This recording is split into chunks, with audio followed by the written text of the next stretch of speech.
Hi all, ಎಲ್ಲರಿಗೂ ನಮಸ್ಕಾರ. ಇವತ್ತು ಟ್ರಾಮಾ ಸೀರೀಸ್ ಡೇ 13. ಇವತ್ತಿನ fear of being seen. So ಎಷ್ಟು ಜನರಲ್ಲಿ ನೋಡಿದೀರಿ ನೀವು? ಯಾವುದೇ ಒಂದು ದೊಡ್ಡ ಫಂಕ್ಷನ್ ಗಳಲ್ಲಿ ಇರ್ಬೋದು ಅಥವಾ ಯಾವುದೇ ಒಂದು ಪ್ರೋಗ್ರಾಮ್ ಗಳಲ್ಲಿ ಇರ್ಬೋದು, ಬನ್ನಿ ಮಾತಾಡಿ ಅಂದ್ರೆ ಹಿಂದೆ ಹಿಂದೆ ಹೋಗಿ ಕೂತ್ಕೊಂತಾರೆ. ಬೇಕಾದ್ರೆ ಅವ್ರ ಹಾಲಿಂದನೇ ಎದ್ದೋಗ್ಬಿಡ್ತಾರೆ.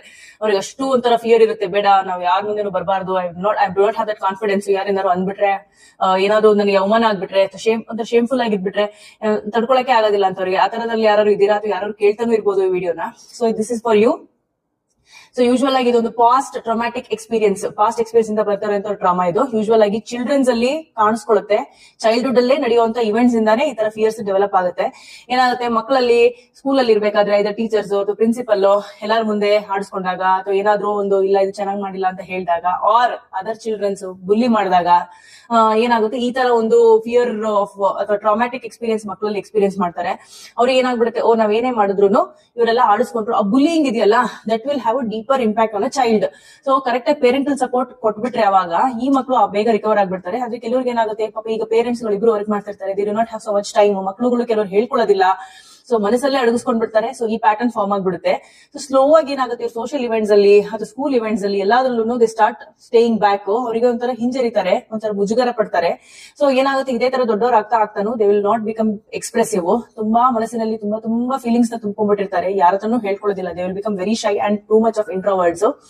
ಸೊ ಏನಾಗುತ್ತೆ, ಇಂಥವರಿಗೆ ಬಿಲೀಫ್ ಸಿಸ್ಟಮ್ ತುಂಬಾ ಡ್ಯಾಮೇಜ್ ಆಗಿರುತ್ತೆ. ಇವರಿಗೆ ಕೋಚಿಂಗ್ ಅಲ್ಲಿ ತುಂಬಾ ಸಹಾಯ ಸಿಗುತ್ತೆ. ಯಾಕೆಂದ್ರೆ ರಿವೈರಿಂಗ್ ಆಫ್ ಬಿಲೀಫ್ ಸಿಸ್ಟಮ್ ನಡೆಯುತ್ತೆ, ನರ್ವಸ್ ಸಿಸ್ಟಮ್ ಹೀಲಿಂಗ್ ನಡೆಯುತ್ತೆ. ಯಾಕಂದ್ರೆ ಹೀಲಿಂಗ್ ವೆರಿ ವೆರಿ ಇಂಪಾರ್ಟೆಂಟ್ ಇಂಥ ಕೇಸಸ್ ಅಲ್ಲಿ.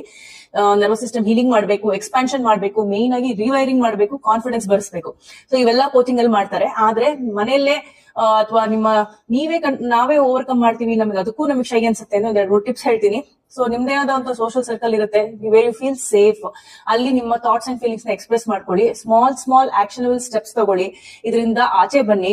ಸೊ ಇವಾಗ ಏನಾಗ್ತಾ ಇದೆ, ನಮಗೆ ಬರಕ್ ಆಗ್ತಿಲ್ಲ, ನಾಳೆ ಒಂದು ಇವೆಂಟ್ ಇರುತ್ತೆ, ತುಂಬಾ ಭಯ ಆಗ್ಬಿಟ್ಟಾದ್ರೆ ನೀವು ಜರ್ನಲಿಂಗ್ ಮಾಡಿ ಬರೀರಿ. ಹೆಂಗೆ ನಾನು ಈ ತರ ಬರ್ತೀನಿ, ಸ್ಟೆಪ್ ಬೈ ಸ್ಟೆಪ್ ಬರೀರಿ. ಮೈಂಡ್ಗೆ ಕ್ಲಾರಿಟಿ ಕೊಡಿ. ಯಾಕಂದ್ರೆ ಮೈಂಡ್ ಕನ್ಫ್ಯೂಷನ್ ಅಲ್ಲಿ ಇರುತ್ತೆ. ಯಾವಾಗಲೂ ನೀವು ಫ್ರೀಸ್ ಅಥವಾ ಫಾನ್ ಸ್ಟೇಟ್ ಅಲ್ಲಿ ಇರ್ತೀರಾ. ಅಂದ್ರೆ ಯಾವ್ದಾದ್ರು ಇವೆಂಟ್ ಬಂದ ತಕ್ಷಣ ಐದರ್ ನೀವು ಒಂಥರ ಐಸ್ ಗೆಡ್ಡೆ ತರ ಗಟ್ಟಿಗಾಗ್ಬಿಡ್ತೀರಾ, ಇಲ್ಲಾಂದ್ರೆ ಫಾನ್ ಅಲ್ಲಿಂದ ಎಸ್ಕೇಪ್ ಆಗ್ಬಿಡ್ತೀರಾ. ಅಂದ್ರೆ you want to just run away.